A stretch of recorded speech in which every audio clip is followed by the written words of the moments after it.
Oke, baik teman-teman. Perkenalkan, nama saya Puji Natalia Kristianis Torus.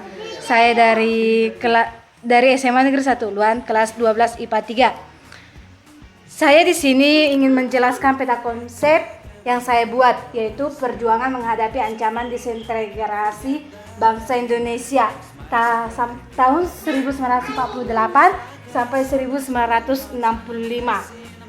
Ada 3 pergolakan atau pengaruh konflik menghadapi ancaman disintegrasi bangsa Indonesia. Yang pertama, ideologi.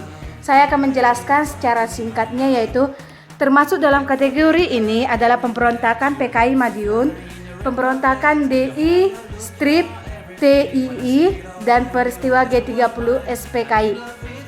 Ideologi yang diusung oleh PKI tentu saja komunisme, sedangkan pemberontakan DI, Strip, TII berlangsung dengan membawa ideologi agama. Yang saya ketahui dari pengaruh konflik berdasarkan ideologi. Yang kedua yaitu kepentingan. Pengaruh peristiwa konflik atau pergolakan yang berkaitan dengan kepentingan atau vested interested. Termasuk dalam kategori ini adalah pemberontakan AMPRA, RMS, dan Adi Aziz. Vested atau interested merupakan kepentingan yang tertanam dengan kuat pada suatu kelompok.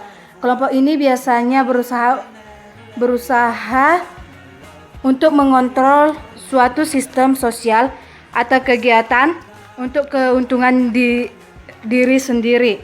Mereka juga enggan untuk melepaskan posisi atau kedudukan yang diperoleh, sehingga sering menghalangi suatu proses perubahan, baik APRA, RMS, dan maupun Andi Aziz. Semua berhubungan dengan keberadaan pasukan KNIL antara kerajaan di Hindia Belanda.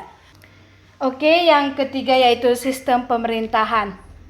Termasuk dalam kategori ini adalah persoalan negara federal dan BFO atau Byzantine Federal Over, serta pemberontakan PRRI dan Permesta. Masalah yang berhubungan dengan negara federal mulai timbul ketika berdasarkan perjanjian Ligajati, Indonesia yang disepakati akan berbentuk negara serikat atau federal dengan nama Republik Indonesia Serikat atau RIS. RI menjadi bagian RIS.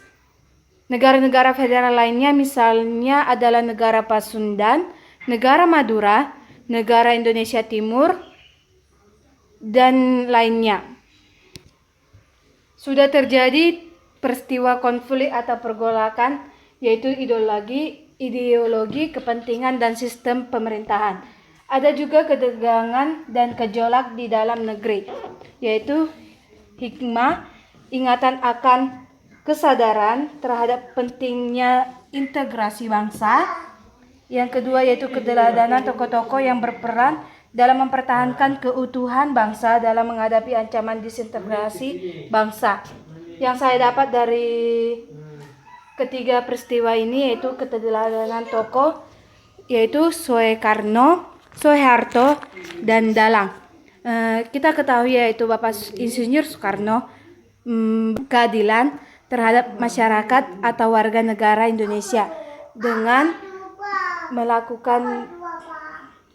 menjaga atau mempertahankan keutuhan bangsa Indonesia. Begitu juga Soeharto dan juga Dalang. Sekian dari presentasi saya. Terima kasih.